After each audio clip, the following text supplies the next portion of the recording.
for joining me, Mindy Mandell here. We're about halfway into the dialogue Symposium. This is a dialogue that takes place at a dinner party, and the men here are each taking turns giving a eulogy to the god Love. Last week we looked at the 5 speeches that preceded Socrates' speech. Now it's not necessary to have seen that video in order to understand this one, but I will link it above and I'll also put the link in the description box. And today we're going to see what Socrates has to say about love. Well, last week I showed you this quote from the Sophist translated by Francis Cornford. The purifier of the soul is conscious that his patient will receive no benefit from the application of knowledge until he is refuted, and from refutation learns modesty. He must be purged of his prejudices first, and made to think that he knows only what he knows, and no more. Well, in spiritual systems in Plato's day, the cleansing of the soul is called the purification. Well, if the 5 speeches that we covered last week were the purification, then today we're going to get the initiation, and we're going to get this through Socrates. He accepted the original proposal to make speeches about love with these words. And all of our translations today from the Symposium come from Walter Lamb. I do not see how I could myself decline when I set up to understand nothing but love matters. So Socrates is saying that he does know about love. However, after hearing the 5 speeches that came before his own, he complained about them. He said that they were filled with flowery language, but they lacked wisdom. He says, I realized what a ridiculous fool I was to fall in with your proposal that I should take my turn in your eulogies of love and to call myself an expert in love matters. I was such a silly wretch as to think that one ought in each case to speak the truth. I was quite elated with the notion of what a fine speech I should make, for I felt that I knew the truth. Well, in addition to admonishing the other guests, Socrates is telling us that he knows the truth about love. The man who claims to know nothing is once again telling us that there is something he does know. And so we want to pay careful attention to whatever he has to say. And here's his speech, speech number 6. And notice this one is a bit longer, quite a bit longer than each of the speeches that we saw last week. All right, well, to start off, he introduces us to one of his teachers. He describes her as a Mantinean woman named Diotima. In this subject of love, she was skilled, and in many others too. For once, by bidding the Athenians to offer sacrifices 10 years before the plague, she procured them so much delay in the advent of the sickness. Right. Well, Socrates, at the time of talking with her, had believed that love was a god, beautiful and good. He says, I spoke to her in much the same terms as Agathon addressed just now to me, saying love is a great god and was of beautiful things. And Diotima refuted me with the very arguments I had brought against our young friend, showing that by my account that god was neither beautiful nor good. So now I'll back up a little and take a look at the arguments that Socrates had just used with Agathon. It's a bit lengthy, but I think it's worth looking at. And I'm giving this to you in dialogue form just to make it a little easier to read. So Socrates says, recollect what things you named in our discussion as the objects of love. If you like, I will remind you. What you said, I believe, was to the effect that the gods contrived the world from a love of beautiful things, for of ugly there was no love. Did you not say something of the sort? Yes, I did. And quite properly, my friend. Then, such being the case, must not love be only love of beauty and not of ugliness? Well then, we've agreed that he loves what he lacks and has not? Yes. And what love lacks and has not is beauty? That needs must be. Well now, will you say that what lacks beauty and in no wise possesses it is beautiful? Surely not. So can you still allow love to be beautiful if this is the case? I greatly fear, Socrates, I knew nothing of what I was talking about. Well, Diotima, however, in the course of talking with Socrates, clarifies that what is not beautiful is not necessarily ugly. Then do not compel what is not beautiful to be ugly, or what is not good to be bad. Likewise of love, when you find yourself admitting that he is not good nor beautiful, do not therefore suppose he must be ugly and bad, but something betwixt the two. In fact, much of her teachings in this dialogue, it involves that middle between the two extremes. For example, here's her view of right opinion. Correct opinion, I take it, is just in that position between understanding and ignorance. She goes on to suggest that love is not a god.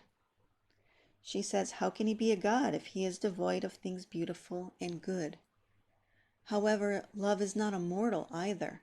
Rather, he is between the two. A great spirit, Socrates, for the whole of the spiritual is between divine and mortal. She says this of the function of the spirit love. She says, interpreting and transporting human things to the gods and divine things to men, entreaties and sacrifices from below, and ordinances and requittals from above. Being midway between, it makes each to supplement the other, so that the whole is combined in one.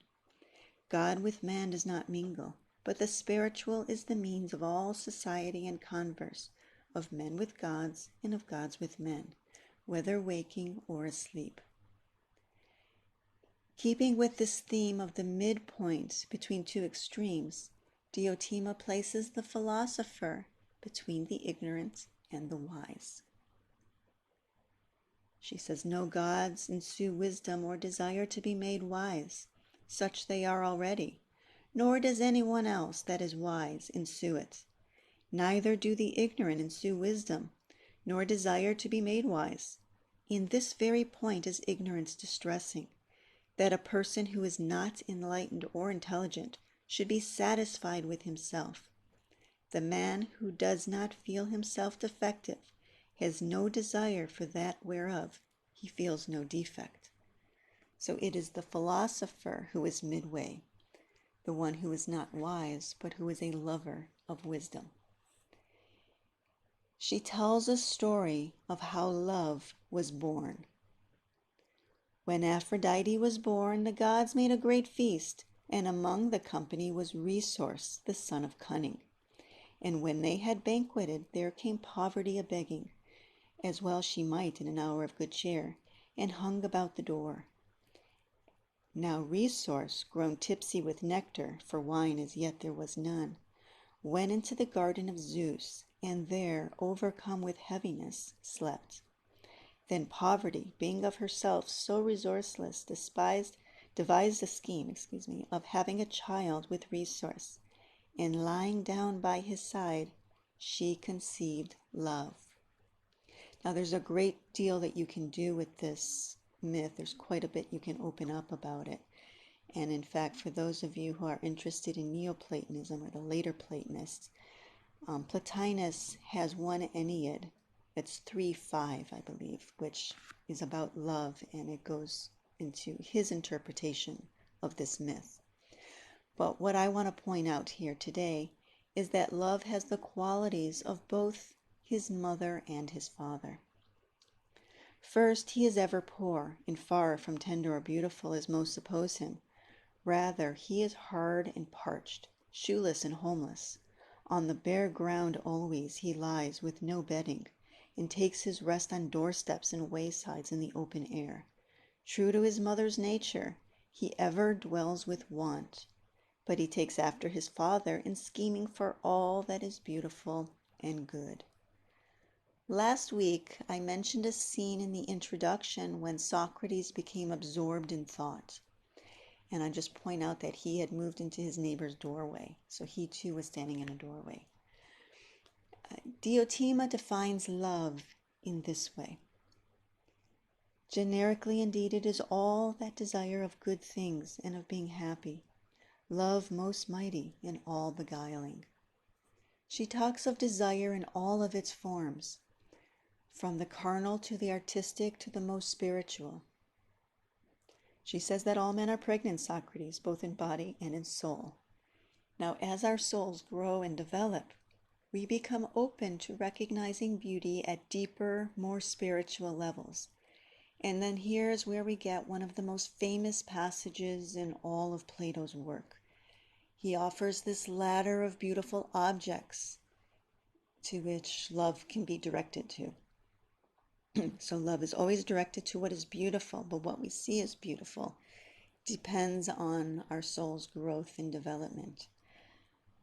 So first step is he must be in love with one particular body. So first the love of other people.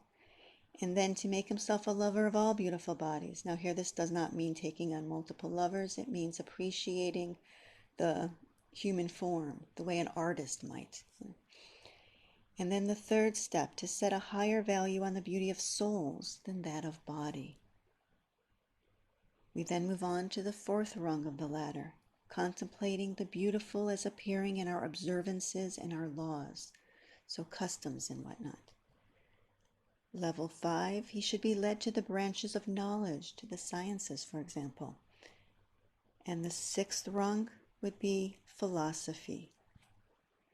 And then all of this leads to the pinnacle of the ladder of beauty, which is the vision of beauty itself, the eidos, or the form, the idea itself, beauty itself. Now this is a bit long, but I think it's worth reading the whole thing. Diotima says that first of all, it is ever existent and neither comes to be nor perishes, neither waxes nor wanes. Next, it is not beautiful in part and in part ugly, nor is it such at such a time and other at another, nor in one respect beautiful and in another ugly, nor so affected by position as to seem beautiful to some and ugly to others.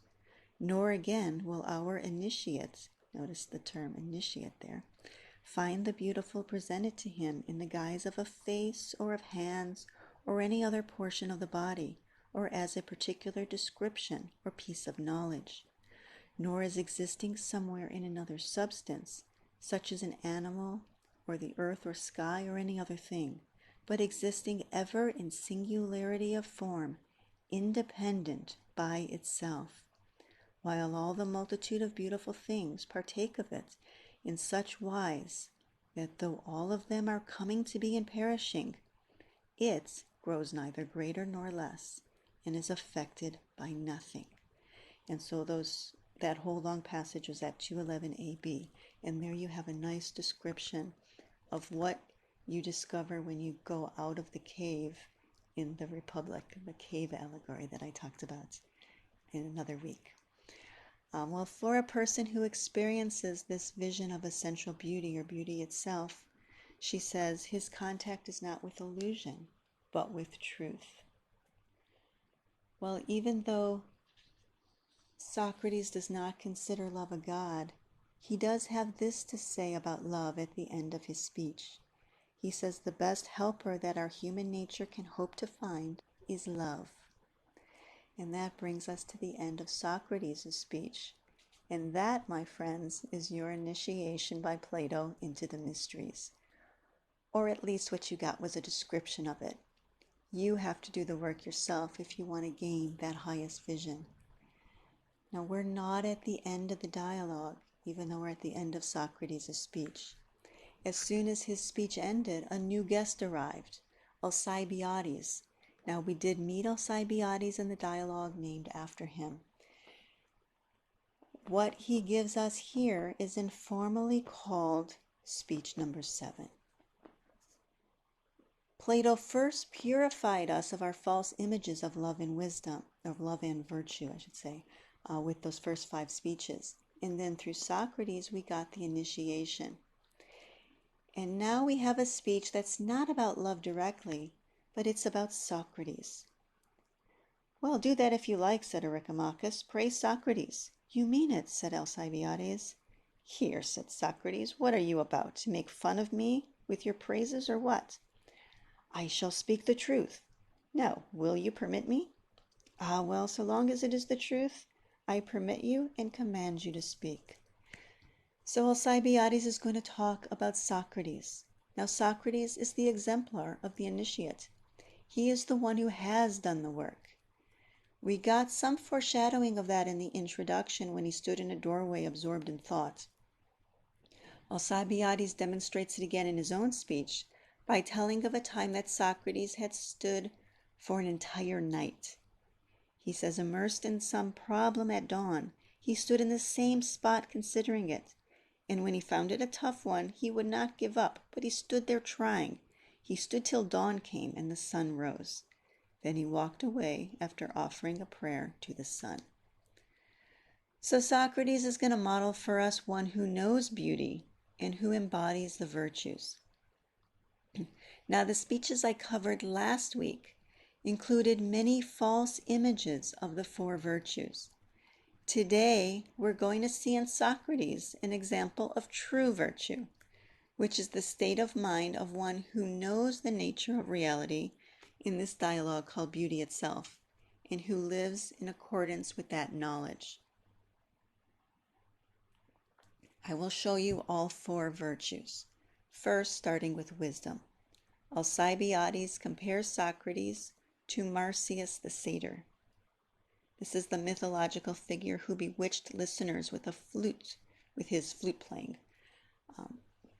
He says, I may further suggest he resembles the satyr Marsyas. And Alcibiades tells Socrates, you differ from him in one point only, that you produce the same effect with simple prose, unaided by instruments. Well, the words that Socrates uses to bewitch people are words of wisdom. For he compels me to admit that, sorely deficient as I am, I neglect myself while I attend to the affairs of Athens. So Socrates is always focused on what is true and good, on reality itself. He's not focused on politics or the worldly affairs that most people consider to be of consequence. And that, we saw, is the definition of wisdom. To demonstrate Socrates' courage, Alcibiades talks of a military expedition in which the two men had fought side by side. Here's one of his war stories. The troops were in utter disorder, and he was retreating along with Laches. I noticed first how far he outdid Laches in collectedness, and next I felt how there he stepped along, turning a calm, sidelong look on friend and foe alike, and convincing anyone, even from afar, that whoever cares to touch this person will find he can put up a stout enough defense. The result was that both he and his comrade got away unscathed. When Laches was a military general, and there is a dialogue named after him, and in that dialogue he speaks quite highly of Socrates. That dialogue, for those of you who have not read it, is a dialogue on courage. Well, next we need to see temperance. For this, Alcibiades compares Socrates to a Silenus figure. He says, for I say he is likest to the Silenus figures that sit in the statuary shops, those I mean which our craftsmen make with pipes or flutes in their hands. When their two halves are pulled open, they are found to contain images of gods. And then Alcibiades says of Socrates, it is an outward casing he wears, similarly to the sculptured Silenus. But if you opened his inside, you cannot imagine how full he is, good companions, of sobriety. And the Greek word here is sophrosun, which is often translated as temperance instead of sobriety. Well, Alcibiades then goes on to tell a rather humorous story of his own failed attempts to seduce Socrates. However, Socrates was a lover of Alcibiades' soul. He cared nothing about carnal love. He said, believing he had a serious affection for my youthful bloom, I suppose I had here a godsend and a rare stroke of luck, thinking myself free at any time by gratifying his desires to hear all that our Socrates knew, for I was enormously proud of my youthful charms.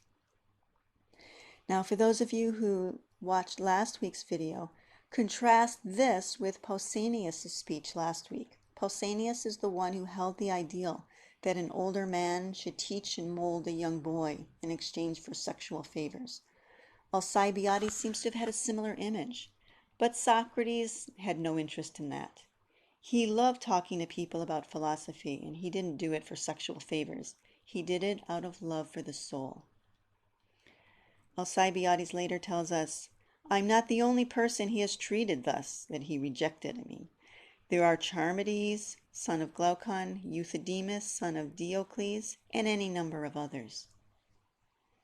So Socrates was focused on wisdom, and his desires naturally fell in line with that highest truth.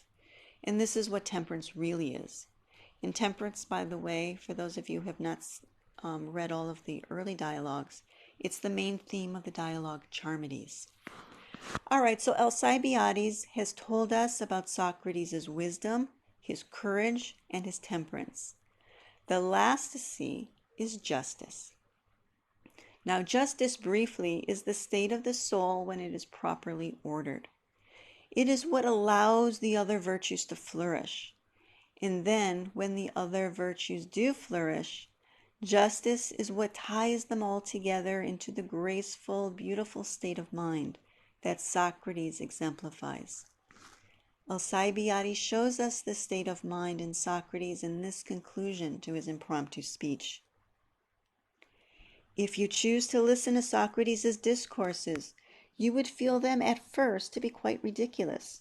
His talk is of packasses, smiths, cobblers, and tanners, and he seems always to be using the same terms for the same things, so that anyone inexpert and thoughtless might laugh his speeches to scorn. But when these are opened, you obtain a fresh view of them by getting inside. First of all, you will discover that they are the only speeches which have any sense in them. And secondly, that none other are so divine, so rich in images of virtue, so largely, nay, so completely, intent on all things proper for the study of such as would attain both grace and worth. Well, as always, if you have any questions or comments, please feel free to leave them below. Also, if you enjoyed what you saw, I would appreciate a thumbs up. It only takes a second to hit the button. And if you're not already subscribed, please think about it, because I do put out a new video each week, and so if you're subscribed, you'll get a notification on that. Well, next week we're going to talk about the dialogue Phaedrus, another favorite. This one is also about love, so it's often paired with the Symposium, but it's also a dialogue about recollection, and so it's a nice complement to the Meno, which I did a few weeks ago. So I hope you'll join me next week. Thank you.